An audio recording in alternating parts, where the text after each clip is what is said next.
A day in my life as a pretty pug na naabot sa bukid sa Olympus. For today's video, day! Naunsa na ang hawa na tayo kay Cindy. Ngayong araw mga kabathala, ipapakilala ko sa inyo ang dalawa sa tatlong membro ng mga Kennel Boys.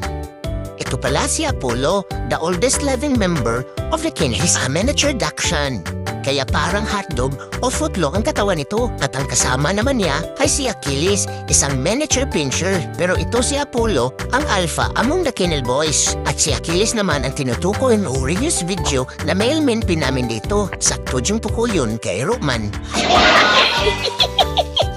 At napaka-territorial itong si Achilles. Walang sino mang basta-basta makakapasok na tao sa bakura namin.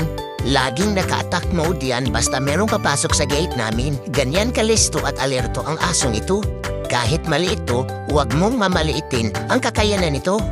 Tingnan mo ang kindigar ang katawan, no? Talagang alaga ng Alpha Pro.